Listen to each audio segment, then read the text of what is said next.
Hey everyone, welcome to today's podcast where the topic is that there is no finish line when it comes to losing weight. And the sooner you realize this, the better, because what's always put out there in weight loss marketing is really the journey from where you're at to your weight loss goal. And there's really not much thought ever given to how you're going to maintain it. And most people just assume they're just going to figure it out once it happens. But statistics say 95% of people that lose weight on a diet end up putting it back on. So that might not be a very good strategy, you know? And so what may be a better strategy is to start with your maintenance plan right from the beginning and to focus more on the maintenance phase than on the weight loss phase. Because if things work out the way you want them to, it's only going to take you a couple months or a couple years to lose the weight, right? That phase is relatively short. And then hopefully it's going to be followed by decades and decades of living at your goal weight. So the sooner you realize there really is no finish line, the day you wake up at your goal weight is exciting, celebrate it. But the next day, it's just another day and you want to stay at that weight, right? I always like to ask that question. How long do you want to keep the weight off for? I know you're saying forever, but does it make any sense strategically to just focus solely on the weight loss piece and then not really think about the maintenance one? And I think the best way to answer that question is to reflect on your own experiences. When you've lost weight, have you kept it off or have you put it back on? And when you look back at that experience, does the fact that you lost the weight make you so excited that you don't care that you put it back on? Was it just about losing the weight? Or do you feel depressed and frustrated that you put the weight back on? And that's the primary feeling. And then the next question is, how many times have you done that? Most people I've worked with end up doing it 2, 3, 4 times. They've lost the weight and then put it back on. And it gets to the point when you've done it a couple times where it gets really hard to start another plan after that, because in the back of your mind, you're like, what's the point? Even if I lose the weight, I'm just going to put it on ultimately. So why does this happen? Well, there's a lot of reasons, but one of the core reasons is that you're approaching this all the time just focused on losing weight. And so as soon as you realize that there is no finish line, because don't freak out when I say this, but really the day you get to your goal weight is really a starting line, right? It's the first day you get to live at that weight forever. It's another way to think about it. And I know it's a paradigm shift. I know that's a different way than you typically think about it because you're so fixated on the weight loss piece. And so what would it look like if you really did believe that there was no finish line, that I want to live at my goal weight for the rest of my life? That's what I want. Well, if you start to think that way, it may impact what strategies you use to lose the weight in the first place. And instead of relying on extreme strategies that you can only keep up for a couple days or weeks, sometimes months, instead you start finding strategies that are kind of comfortable, relatively easy. You allow yourself some time to improve and grow and to transform yourself from the inside out into this person you want to be, so that you think, feel, and behave like a naturally thin person. But right off the bat, when you set the goal up of being, I want to live at my goal weight forever, that's a much different goal, a much, much different goal than I just want to lose the weight. And if you have struggled to keep the weight off when you've lost it in the past, it might be time to upgrade that goal. All right. So I hope you buy into this idea, because it can be a real profound shift in how you approach all this. And the most important part of it is that it can be much easier. Your impatience and your focus on just losing weight as quick as possible is causing you to choose methods to lose weight that are really difficult to keep up. They're very unsustainable. And when you start relaxing and realizing, I want to do this for the rest of my life, it just naturally, it's easier to be more patient with it. And when you're more patient, you tend to choose strategies that are more sustainable, more comfortable, easier, feel better. And that's what I want for you. Okay. So if you learn nothing else from this, just remember that there is no finish line, because you want to live at your goal weight for the rest of your life. All right. If anyone has any questions, feel free to ask them. I will do anything I can to answer them. Someone said, I'm sticking to my diet 6 days a week, and on the 7th day, I'm starting binging. I can't stop. Okay. Well, great job on the 6 days. Okay. And the big one, you can't stop. I'm going to give you my take on that. Take it or leave it. Okay. Because what I say is not the golden rule, right? The golden rule of program yourself then is there's no right or wrong. There's only what works for you. But what in Program Yourself, then we do a 5-2 model. So it's 5 days, eating clean, 2 days eating for pleasure. And so what I would do is I use those words very, very intentionally, because the pleasure piece, it's not a cheat day. I don't like that languaging, right? Because who wants to cheat? Do you feel good when you cheat? Right? That's not a good feeling word to me. So I use pleasure very specifically, because when you're eating for pleasure, you're literally eating for the most maximum pleasure, and you make that the goal. I know you say, well, I'm just going to eat everything then. Well, is that the most pleasurable way to eat? My experience has been that it's not. When I stuff myself, I overeat, I eat too much of the wrong stuff. It's not pleasurable. I feel like shit. And so if the goal is to have the most pleasure possible, you learn how to do that. And for a lot of people, they have no idea to do that, right? It's an all or nothing mindset. And so as soon as like, oh, I get to eat for pleasure, I'm going to eat everything. Okay. So part of it, now I'm going to say, like, you're not happy with the binging and I can't stop. But if you stick with that strategy of 6-1, right? Again, I like 5-2, but 6-1, fine. And so 6-1, oh, I binged too much. That's okay. What did you learn from it? And what can you do better next week on that day? How can you get more pleasure out of that day? How can you enjoy yourself more?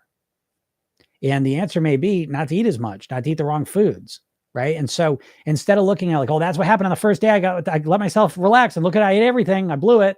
No, that was your first day. You got to practice that and learn from it. So the next day that comes up, you eat better, whatever your definition of better is, you say.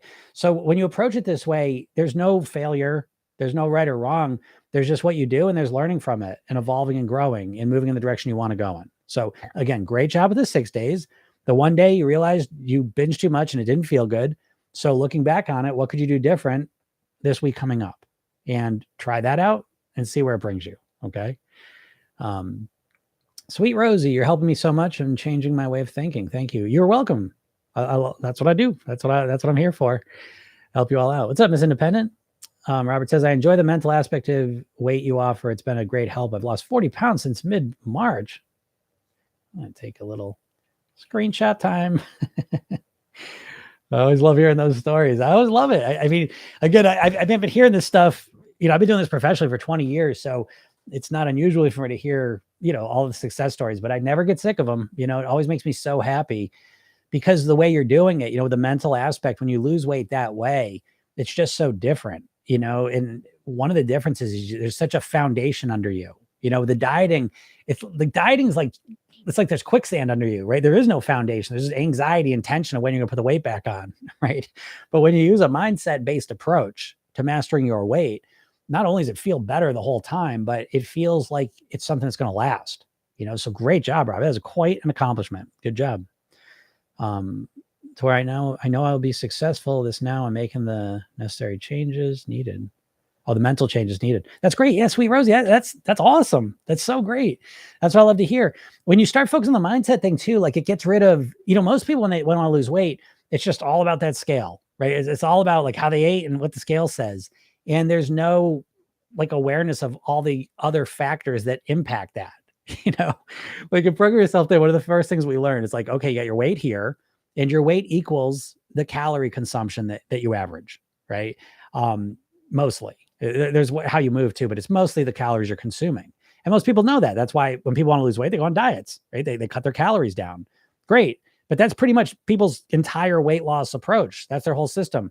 I want to cut calories so I can lose weight. But they never pay attention to the stage before the calorie part, which is really your mindset, what you're thinking and what you're feeling. Because the you that starts your day on a diet versus you 3 days into it are two different versions of you, right? And so what's the difference though? It's the same you, right? And so what's the difference? Well, you're thinking different and you're feeling different. And so no diet that I'm aware of really teaches you how to think and feel differently, like how to actually do that. They may say, oh, you need a mindset component. Well, what's that mean? What are the nuts and bolts of actually changing how you think and feel? That to me is the game. That's what's ultimately going to control your ability to reduce your calories so that you reduce your weight.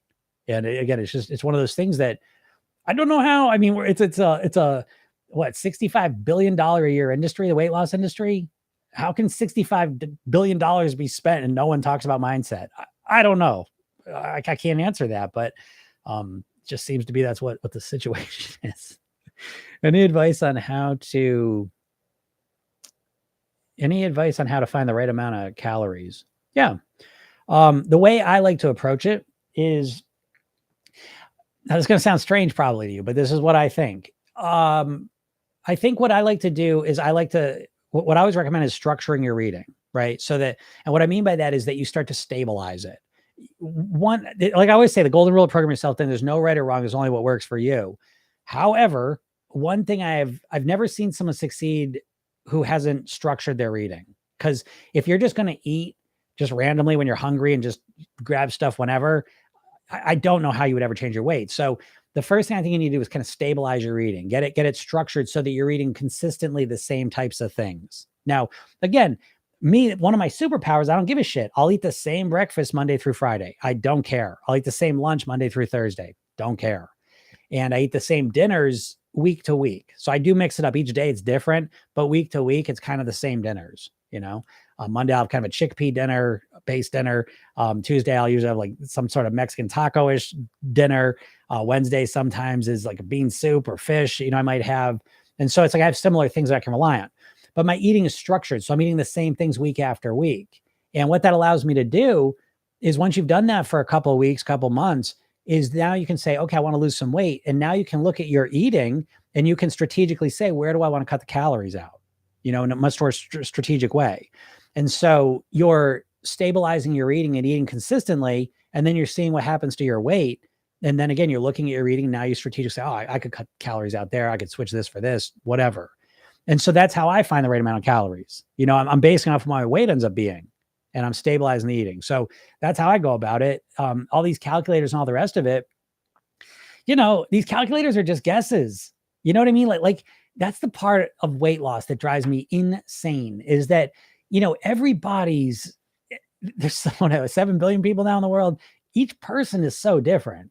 Like, lactose it's like blood type, right? It's like remember, imagine like before you lived and you knew there was blood types. Like who the hell would have guessed there was different blood types, And then like another one like that is like lactose intolerance. It's like the idea that, like Asian people almost exclusively cannot, they don't have the enzyme to digest lactose, and they're lactose intolerant. Most, kind of white people have a much higher chance of it, just because for generations they were drinking milk, And so you just realize like your genetics and your history where you came from has a huge impact on how you digest food. And so these calorie counters are really just like, you know what I mean? Like one calorie counter is going to explain how 7 billion people would lose weight. It's just not accurate. And if you read any like weight loss studies, they'll take people, put them in a lab for 30, 60, 90 days, a group of people, and they're monitoring every single calorie they're consuming and expending. And what you realize is they all lose different amounts of weight at different amounts of time. So every body is different. And so that's why I say stabilizing your eating and getting your eating consistent, and then looking at where your weight's at and then doing it from there, to me, seems like the most foolproof way to really answer that question. Because what would the alternative be? Look at what, like, the calorie counters, the calorie calculators, all that. I mean, again, there's just so many other factors, that go into it. So that's my advice on that one. How can I stop my sugar addiction? How do you stop a sugar addiction? Yep. Joni says the same thing. How do you stop it? Well, let's think. The first question I think is, do you need to stop it? Like, do you need to, what kind of addiction do you got? That's kind of the first thing. And so this is hard for me to just answer generally, right? Because it's like, I like to get more details, because everyone's sugar thing's a little different, so it's hard to just give like, oh, just do this, because, and that again, kind of goes into the bigger picture that like with weight loss, we always want like the one size fits all, right? Because we've been conditioned to think that way, because every diet's one tactic. If you think about it, right? Every single diet of is one tactic. Carbs, don't eat carbs, that's keto. Count points, Weight Watchers, don't eat for 16 hours, intermittent fasting. You know what I mean? It's always one thing. And it's designed this way because they know they're trying to appeal to people that are overwhelmed and exhausted from dieting, and they want to make it seem as simple as possible. But the reality is, you really need to figure out for yourself what works. And so when it comes to sugar, there's this sugar addiction thing. And what I find a lot of times with sugar, now some people are addicted to sugar. They eat some sugar, they eat all the sugar. And there's no changing that, never going to change. Okay. So for that person, abstinence, if it's really important to you, then abstinence is the way to go. You just stop eating sugar. cold turkey, that's it. Or wean yourself down, stop eating it because you can't eat it. But how are you going to wean yourself down if you're addicted to it, right? So the only thing you can do is just abstinence, cut it out.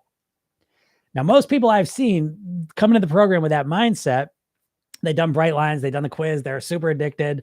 And it turns out, no, they weren't as addicted as they thought because they were living in an all or nothing mindset where they either, they say, I'm going to get rid of the sugar completely, or are just totally out of control with it. And they never considered the possibility that they could have a healthy relationship with sugar. Now, am I saying everyone could have a healthy relationship with sugar? No, of course not. But I think a lot more people could than think it because it's not really out there as an idea. And I take this was part of my deal with alcohol. I had a real issue with alcohol at one point, and a lot of people said, you're never gonna have a healthy, you stop the alcoholic model, right? You're alcoholic, you have to stop completely. And that just never sat with me. So what I did is I really sought to have a healthier relationship with it. Now, again, my genetics come in and all, there's factors that supported me in doing this as well. But now I have a healthy relationship where I moderate it, and I only drink alcohol on Friday and Saturday nights, and I drink it moderately then. And so I think what I'm saying with the sugar is that you have options. Are you really addicted? That's a strong word, And so to me, like a sugar addiction is really like this idea that like once you eat one, you just go on bender, you cannot stop at all. And a lot of times people, that's not really what they mean. What they mean is that they're eating it too much, and a lot of times it's because they haven't learned a strategy how to deal with it. So I know I'm not answering your question in a satisfying way because I don't know what you mean specifically by sugar addiction. But I guess what I would say is that I think it's an addictive substance. So we'll start there. And so what I would say is that you need to moderate it. You can't be consuming sugar all the time, just willy-nilly without recognizing it. So you need to be very clear and aware of when you're consuming sugar. Let me change something here. Jeez. And so that's the first thing. And so start to recognize when you're eating it and start to minimize it. Seek to go a couple days with no sugar, right? Because if you're going to give it a couple days shouldn't be a big deal, right? But maybe the ultimate goal for you is that you only eat sugar a couple days a week. And then when you eat it, you're very aware of it, So that's what I would suggest. And of course, there's all sorts of techniques to make that happen, but that's the first step. Yeah. Oh, there you go. Yeah. Good advice. I'd agree that the calculator is really just guesses. I need to try to cut the coffee creamer too. Yeah. Like that's what I'm a big fan of. Like I like stabilizing my eating and then strategically cutting out things, or again, the 3 R's of weight loss, right? Reduce, replace, remove. Most people just want to remove everything, right? Because again, they're in that diet or mindset. I just want the fastest results possible. But a lot of times reducing and replacing are the right strategy in the moment. And fine, you want to remove it? You go ahead and start removing it. But if you find yourself really wanting something, remember there's reduce and replace as well. But yeah, coffee creamer, absolutely start weaning yourself off of that. It's not serving any purpose. And you have to understand, like your tastes are really relative. I've gone through so many transformations. Coffee was one of them. Yeah. Hey, guess what? I liked the creamer and sugar, right? I mean, they're basically milkshakes. You know what I mean? Yeah. Milkshakes were great. I like drinking milkshakes, but I trained myself. I like coffee though. And so it's like, I'm like, I want the coffee. And I train myself to just drink black coffee and enjoy it. And whatever you do consistently end up just kind of liking it mostly, especially if you got other benefits out of it.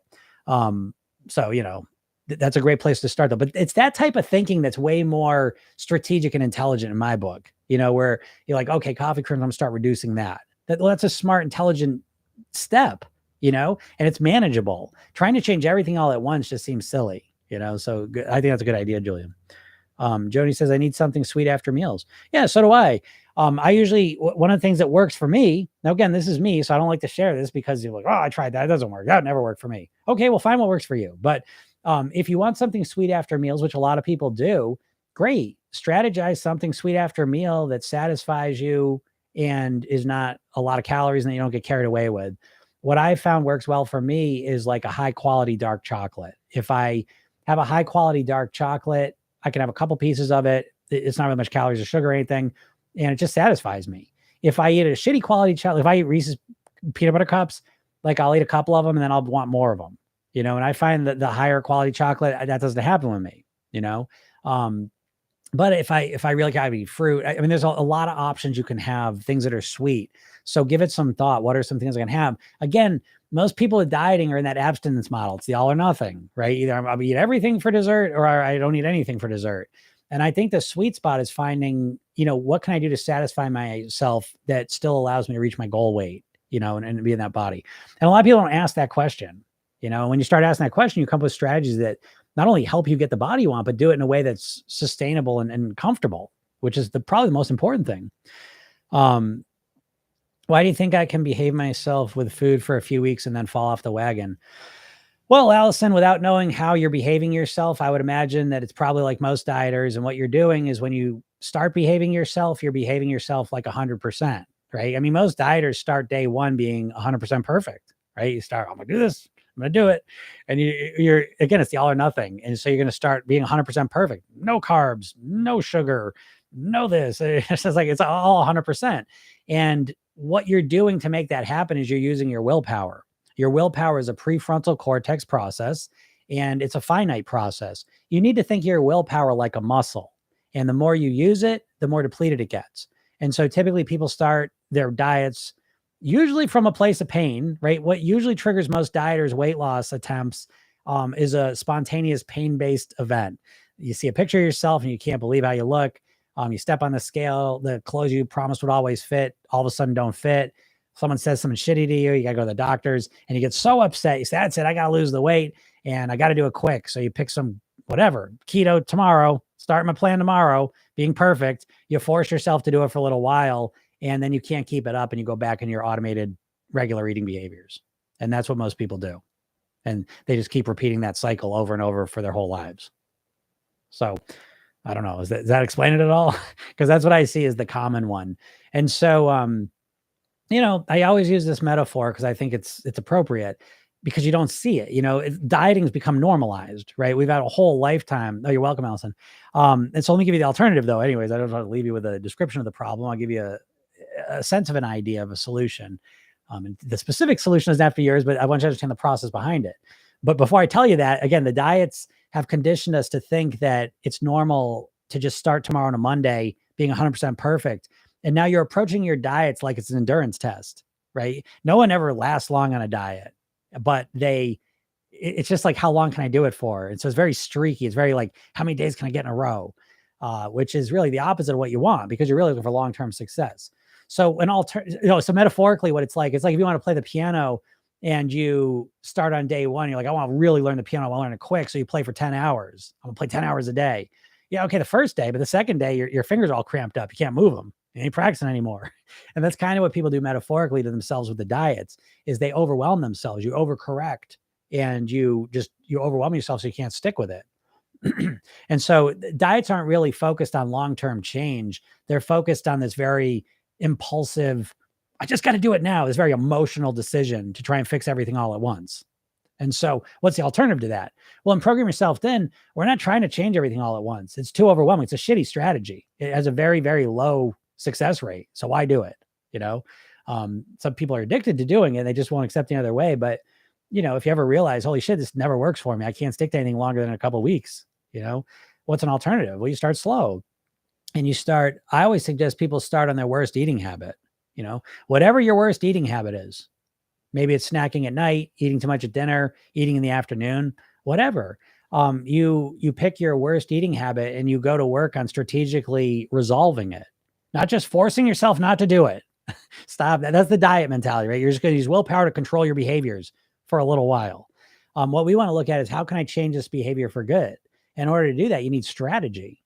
And so the idea, I got to tell you, like I've been doing this 30 years personally, 20 years professionally. I've done over 5,000 private weight loss sessions. And it's like the idea that you're going to start one day, like on a Monday and just totally eat different until you reach your goal weight is so asinine. I can't even, I don't have the words to explain how stupid it is, but like, why would you just all of a sudden be able to eat totally different? Like, how much it's estimated we make over 200 food decisions a day. Most of your eating's on autopilot. It's like, in a very small way, it's like if you decided, from now on, I'm going to brush my teeth with my other hand, right? Like that would be hard. And that's just one tiny little behavior you do once, twice a day, And so it's like, the idea that you're going to change all your eating at once from that point forward, it's so silly. But, everyone's conditioned to think like a dieter, so people do it. But anyways, what's your thoughts on 1 meal a day fasting? Listen, again, the golden rule of Program Yourself Thin, there's no right or wrong. There's only what works for you. That being said, my experience has shown me that people that try and do 1 meal a day and fast, more often than not, end up overeating when they eat. and don't lose any weight, or they'll lose weight for a little while and then they can't stick with it because they don't like it. So that's my experience. Now, that being said, if you love eating one meal a day, if you love fasting, then great. It's all about figuring out what strategies work for you. But I think the big problem with the dieting mindset is that you're always trying to fit a square peg into a round hole. You're trying to force yourself to follow some plan that you fucking hate.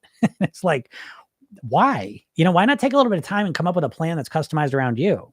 That's what we do in Program Yourself. Then there's a workbook you go through. You create your weight mastery blueprints. It's a mindset blueprint, and a lifestyle blueprint, and eating blueprint, so that you figure out how you can eat that resonates with you. I always like to use the example because it's weird, right? With the dieting thing, like you think you're just going to follow some diet plan that someone gives you, right? But like, would you do that with anything else in your life? Would you let me tell you what kind of movies you're going to watch, what kind of clothes you're going to wear, what kind of music you're going to listen to, right? But you're going to let me tell you what food to eat? You're going to just tell me what to eat. I'll just do it. No, you won't. No, you won't do it. And so you ought to recognize that, and stop the bullshit. Stop trying to you're not just going to follow some plan. Why would you just all of a sudden do it? I mean, how long have you been trying to do this for? What the fuck?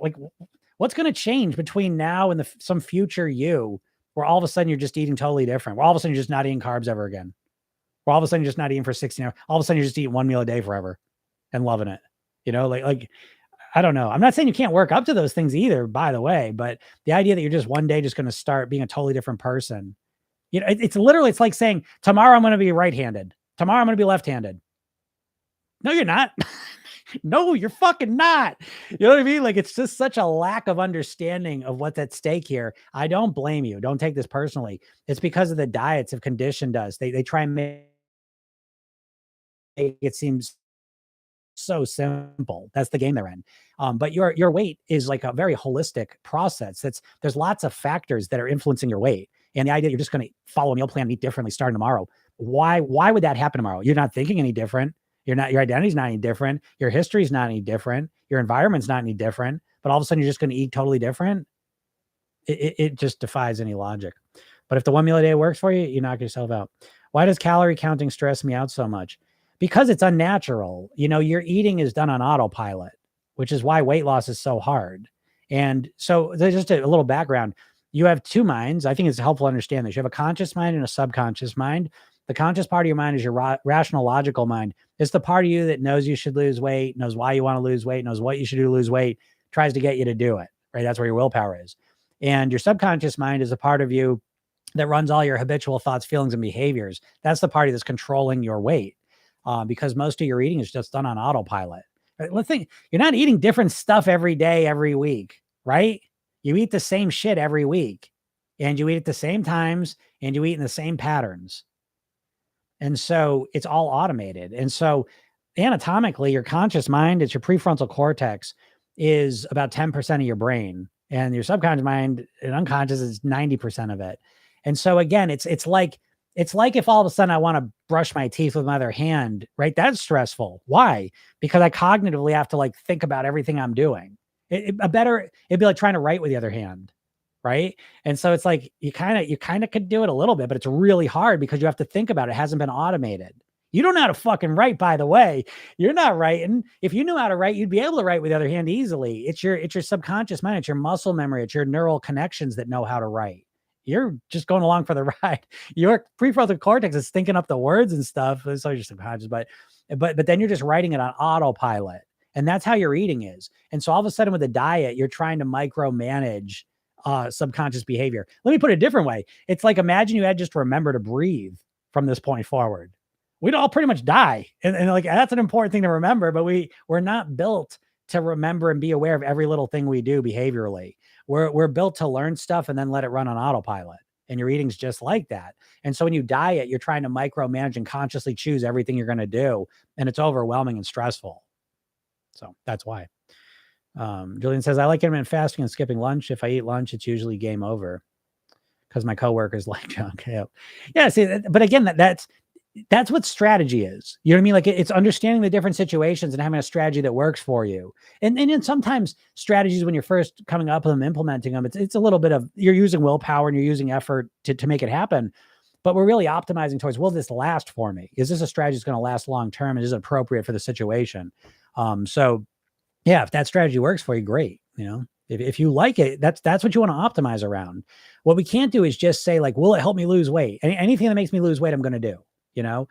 We can't do that because if it may, like, why aren't you doing the keto thing? Why aren't you intermittent fasting? Why aren't you counting your points?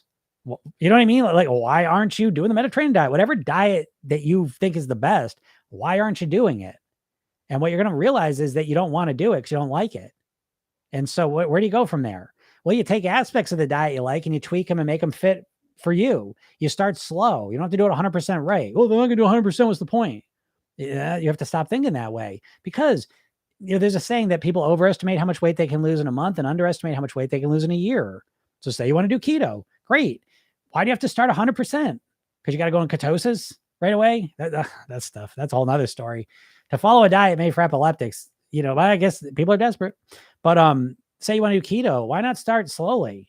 Why not start, 2 days a week, I'll do it real intense. And then the other days I'll just cut my carbs down. One day I'll eat all the carbs I want.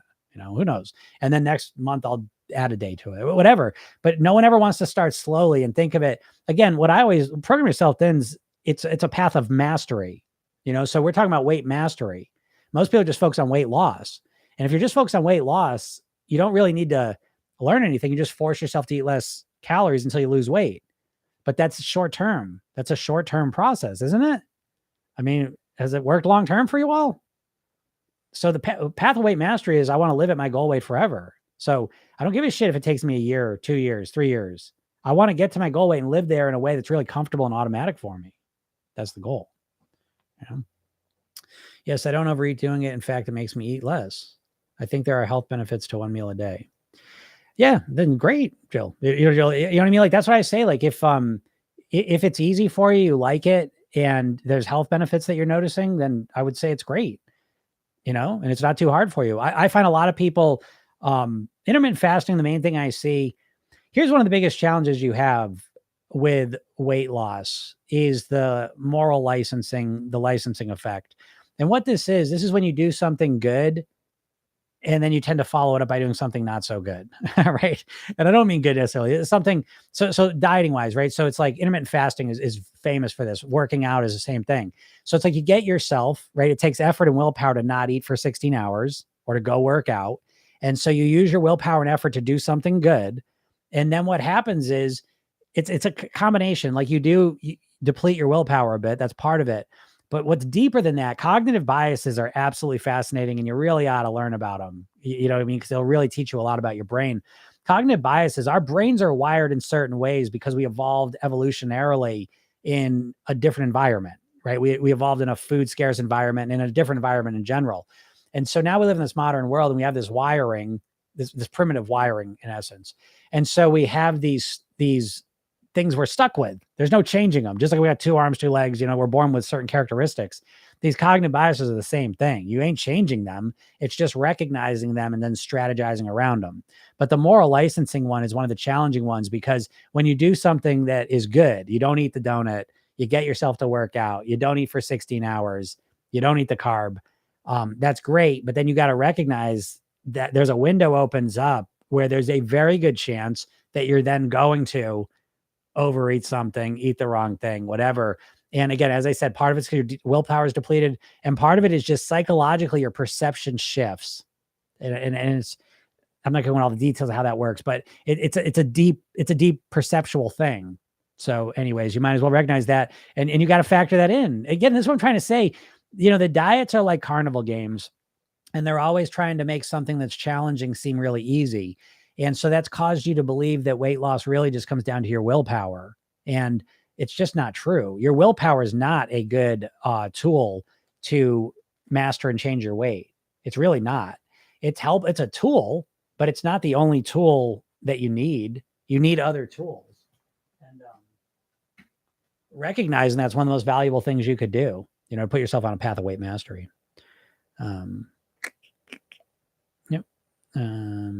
I cured my diabetes and all cholesterol doing it. That's great, Julie. Oh, I understand. Yes, I like 1 meal a day. Yeah.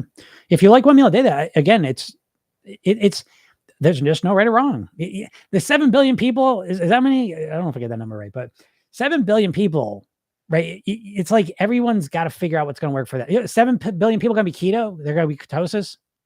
7 billion people going to intermittent fast. You know what I mean? Like 7 million people want to eat Mediterranean. You know what I mean? Stop with that shit. You can use aspects of these different diets, but ultimately you have to create a path that works for you. And once you have that, so Jilly, like you're doing that. You like one meal a day, feels good. You're curing yourself with all these health issues. That sounds like a great strategy for you. Cool. Anyone else listening, I say, oh, maybe that'll work for me. Go try it out, test it out. Recognize when you first start, it's a little challenging. So don't try it once. Oh, it didn't work. Give it some time if you want, or test it out and say, holy shit, I hate this. Great. Find something else, don't be afraid to try things, but don't overcommit to things too soon either, and always bounce things up. How does this feel for me? No one ever does that. And so it's like, you almost expect the dieter mindset, like honestly, subconsciously, you want it to be hard. Like you're looking, because you associate the harder the plan is, the faster the results are going to be, and you got to let go of that, because that's a dieter mindset, not a weight mastery mindset. What's up, Ashley? How's it going?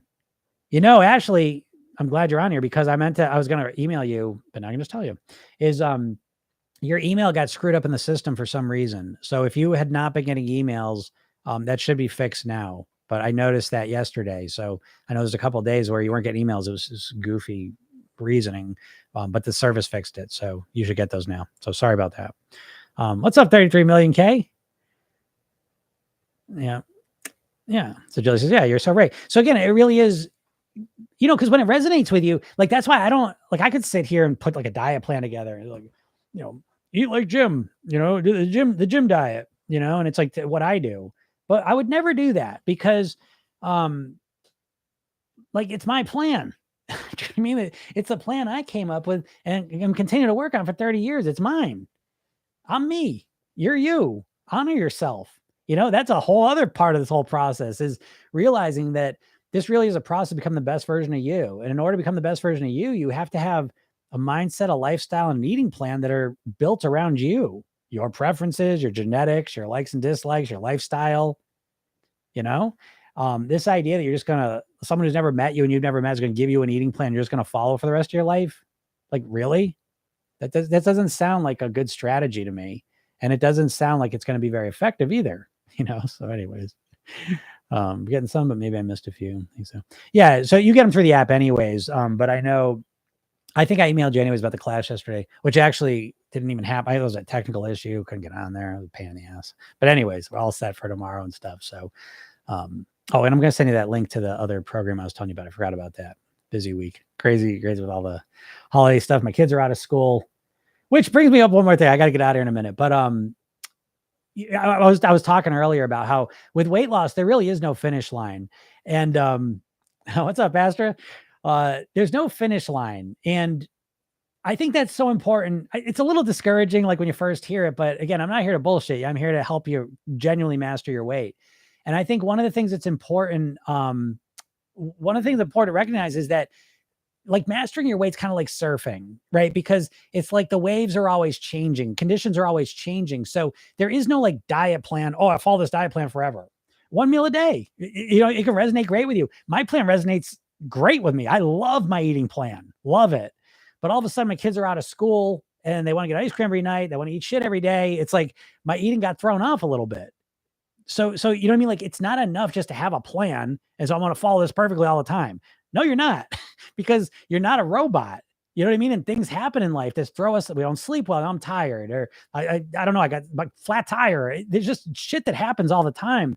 So I say this to you because there's no finish line. It's a path of mastery that you walk as long as you want to walk it. I want to walk it till my last day on this planet.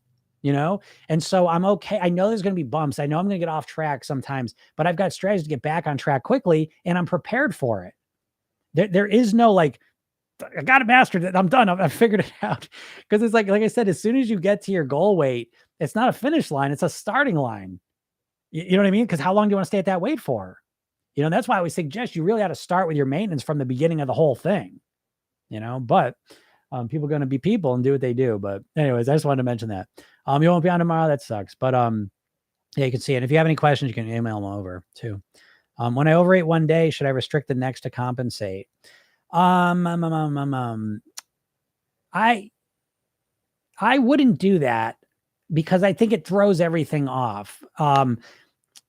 because of what you're doing, right? You're doing the 6-1 plan. Okay. So with that context, I don't know if I would necessarily want to restrict the next day, although it might be easy to do because you're kind of full and all the rest of it. Um, and I like that strategy. I use that a lot where if I overate, I kind of pull off the next meal. I'll eat a little bit less. Um, so okay, so I would do that, but I would really want to focus. See, because here's the thing with program yourself thin, we do the 5-2 model, and a lot of times people focus on, oh, okay, the 2 days of pleasure eating. But the other piece of that is now we look at 2-5, right? That's another way to look at it. And so every week you're practicing getting back on track. And so getting back on track, it's really important that it's something you look forward to. So my getting back on track, if I overate a lot on Sunday, I don't really want to undereat on Monday because I always want to keep Monday kind of the same. That's how I look at it. But so I don't know. I don't know. Here's what I would suggest. And this is the golden rule here. Go test it out, cut down and then notice what happens. And then if it happens again, don't do it and notice what happens. Again, there's no rush here. Okay. If you can fixate your mind on mastery as opposed to just losing the weight quickly, you can really, everything changes, and you give yourself time to really learn. I'm telling you, weight mastery is way easier than weight loss. You just have to pay attention to, you just want to pay attention to what the effects of what you're doing are, good and bad, and learn and grow from that. And that's such a, what a crazy idea, right? When it comes to weight loss, because weight loss is like, just give me the plan. I'm going to follow it perfectly. No learning necessary. I'm just going to follow the plan, and it's like, I just think that's so crazy.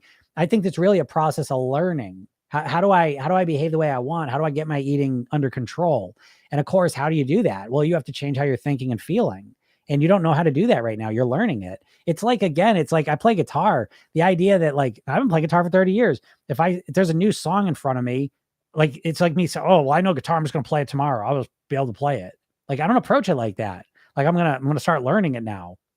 You know what I mean? There's a path in front of me of learning it. And no one ever does that with weight loss. They just think, well, I know what to do. I just got to get myself to do it. I just got to do it. There's a little bit of that, but there's also a whole lot of learning. What things do you do throw you off track? What things do you do get you back on track? What keeps you feeling good? What things make you feel deprived? It's about understanding those things. And again, always evolving and creating a plan that works for you, Oh, Julian, that's a great strategy. I think that's brilliant. I think that I love that. I talked about that yesterday. Like I use that. Like if and again, my eating's very structured, but some days I'm hungrier than others. And so on days that I'm hungry, my first line of defense is I'm eating fruit. And that almost always just takes care of it, And then those days when if that's not enough and I eat other stuff, it's so rare, it doesn't matter, but yeah, fruit and vegetables are your greatest friends. Everyone should be plant-based. Everyone should be plant-based. You can still eat your meat, but you should be plant-based primarily. You can never convince me anything. That's what we've been eating for millions of years. What do you think the animals are eating? I don't know, but I think the fruits and vegetables are your best friend. I don't like them. Yeah, of course you don't like them. You've been conditioned not to like them, but that doesn't mean you can't like them. Doesn't mean you can't train yourself to like them. That's a worthwhile investment of energy and time, is to learn to love vegetables and fruits. But I gotta get out of here. Oh, awesome. Hey, Erica, what's up? What's up? Yeah. So, Erica, yeah, you were there yesterday. Again, I just want to apologize. I was so mad yesterday. Nothing gets me madder. Oh, that Zoom. It wasn't their fault. I had a weird email thing go on. So they sent me a code to like, oh, we don't know you. I log in from the same browser 500 times a week. And they're like, we don't recognize this browser. So we're going to send you a code. And then for whatever reason, the email they sent it to is it's so long. I've never even seen an email like this. It just doesn't get emails quick. And so they sent me the code, and then it's been too long, so it didn't work. Oh my God. I was so mad, but I apologize. And I'll be there. I'll be there tomorrow. And then that's literally the first time it's ever happened ever. So that sucked. But do you have a favorite low calorie, healthy, savory snack? Again, I like to hit the fruits and vegetables first, because not only they're low calorie, but there's fiber in them and they're healthy for you, micronutrients. And then outside of that, I don't know, almonds are good. I like almonds. I really don't snack much anymore. I'll tell you, to be honest. It's mostly once you kind of get your eating mastered, you shouldn't really need to snack much. I'm not saying that's where you're starting at now, and I'm just kind of blank. I gotta get out of here, but I just want to say, anyone who's not in my world, go to my bio, click that link. and get that hypnosis session. Okay. You really want to listen to that. It's a kickstart session, new thin me, help you clarify your goals, connect to them, motivate you. And then there's a training. I give you 3 steps to master your weight. You ought to watch it. Okay. The half-hour training that'll change the way you approach weight loss. And then I email you great stuff all the time. So get in there. If you're not a TikTok, go to programyourselfthin.com and it'll be there. You can get the session for free. I also have a program. You go check it out if you're really serious. You want to commit to it and work with me. Go check that out. Yeah, Lisa says no snacking is key. It really is. But again, you have to work into it. Yeah. Love the daily emails. The emails are so good. Yeah, awesome. I wish I could stay on here. You guys sound awesome. I got to go. I got to do a call. All right, everyone, have a super day and we'll talk soon. Bye.